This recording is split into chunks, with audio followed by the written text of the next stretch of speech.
Hello, Daniel. It's very interesting, your presentation. But I just have a conception that I don't really don't quite understand. So what is equiangular skewness? I think Rémi, il a expliqué avant, mais je... Oh. Yes. So okay. What is equiangular skewness? Okay, this is my question. Okay, so equiangular skewness it's like the opposite of orthogonality. It's like the complementary to orthogonality. It measures the angle between the faces of a cell. So if you have a very low angle between two faces of a cell, two contiguous faces of a cell, then you will have a very high equiangular skewness, close to 1. Whereas if the angle is 90 degrees, then you will have 0. There is an exact formula, but I can't recall exactly what is the mathematical formula. But the idea, the concept behind that is what I explained.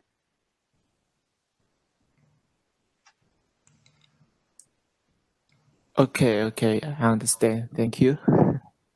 No problem. Another question?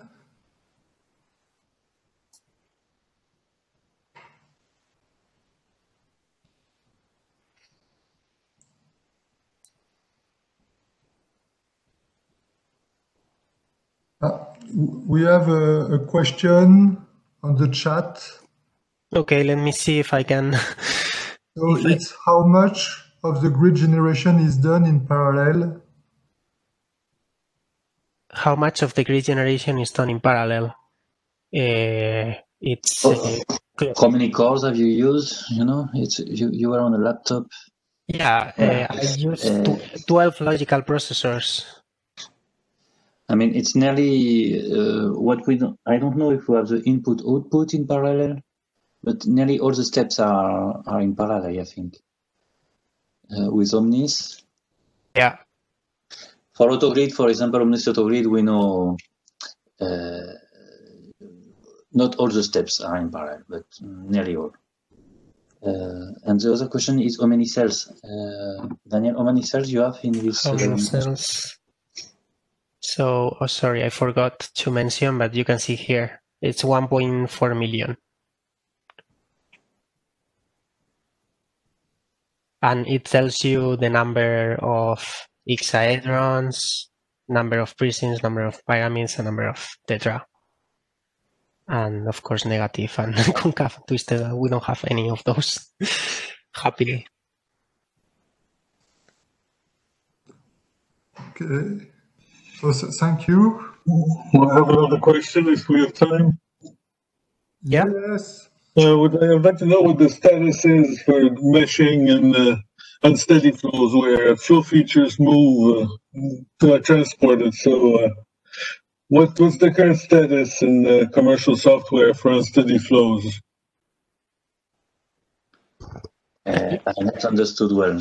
Yeah, me neither. I didn't understand well. In most complex flows, unsteady flows, the flow features at one point, if you take vortex shading behind a circular cylinder, at one point the vortex is close to the cylinder, then it gets convected further down, and so a good mesh for one phase of the unsteadiness of the flow may not be good for the next phase. So what's the current status in terms of adaptive gridding for unsteady flow?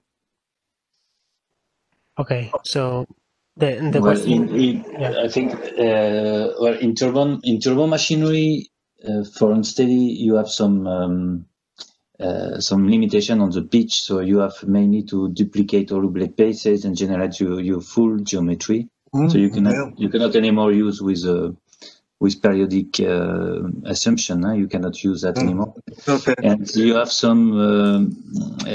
So it's better to ensure the same mesh size at the grid interface between rotor and stator, what we call the rotor-stator interface.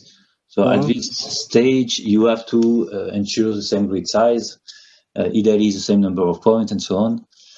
Then in turbo machinery, we don't have adaptation as we have in unstructured. I've not seen much adaptation for turbo machinery. I mean, you have seen for 2D profiles, or for airplanes, for in naval application, and for the free surface flow, and so on. The example I've been showing, but in turbo machinery, so main recommendation, and when you have an unsteady flow, so it moves everywhere. So basically, you have to refine a bit everywhere. Because I mean, you have some unless we start developing some adaptation of the grid. If you want to capture the wake and so on, you just have to refine a lot. But then you get to one of the things I told you is that it depends of your project deadlines and what you can do with your resources. Yeah. Because, thank you very much.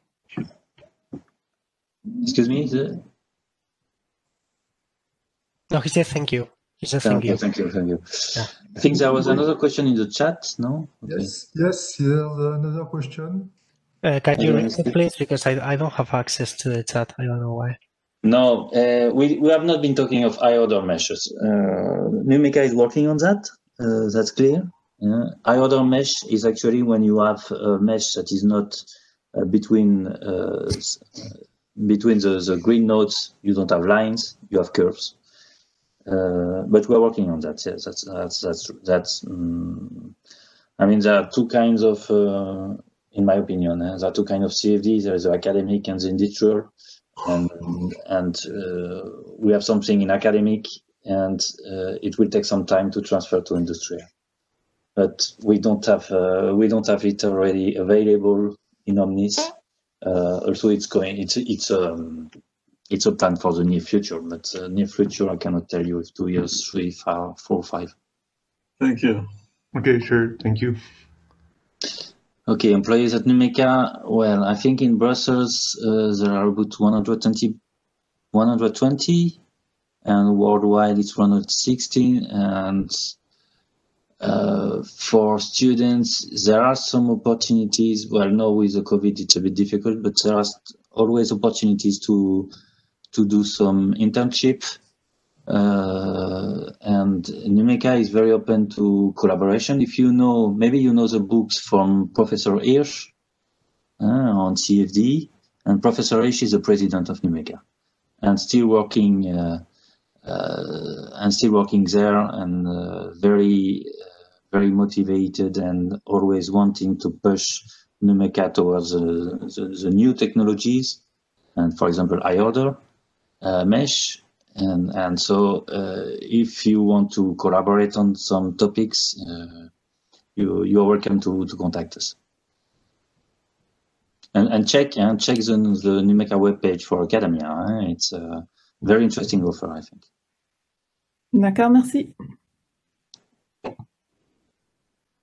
You're welcome. Bienvenue.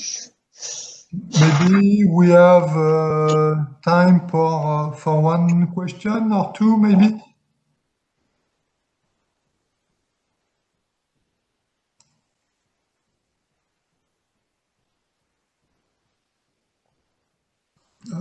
We have something on the chat.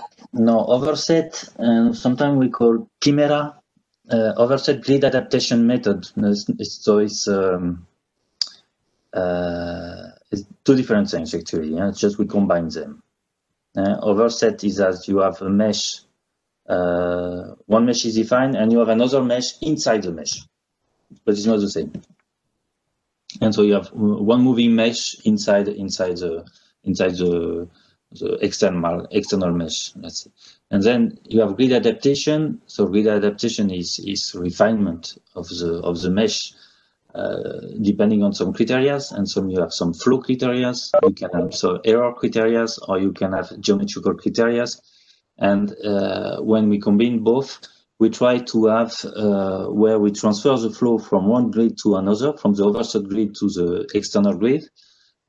We try to we refine to ensure a good transfer of the information.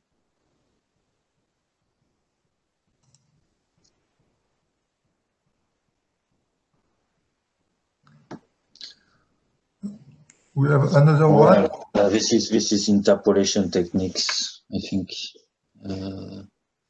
exactly how it is done. I don't know because I don't develop this technique, and I'm not sure NumIbérica will tell you. Actually. But it's an interpolation at the end of the day. It's just knowing where is one cell and where is the other, and just interpolating the solution. Yeah. Basically, yeah, it's probably that. But The challenge is to conserve quantity when you do the interpolation. If you have a compressible flow, then you need it's difficult to get the interpolation that conserves. Is it compressible? It conserves mass. Yeah, the details. I don't know.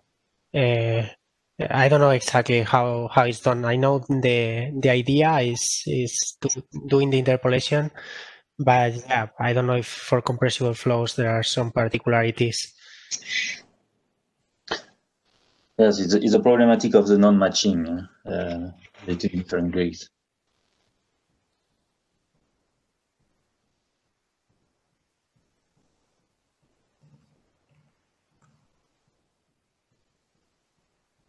Okay. So maybe one more.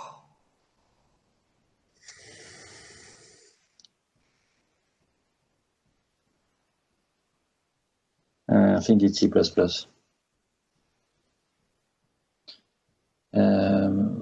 don't have any more. I don't think we have anything else in Fortran anymore. 20 years ago it was Fortran, but now I think everything is C++.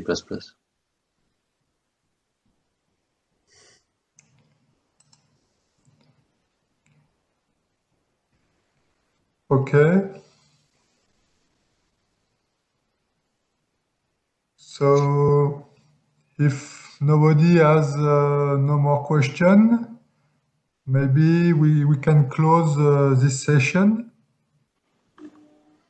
So I would like to thank a lot Rémi and Daniel and for this presentation, and I hope you enjoy it. So thank you very much. Thank you for your attention. Thank you Thank for you the for the opportunity.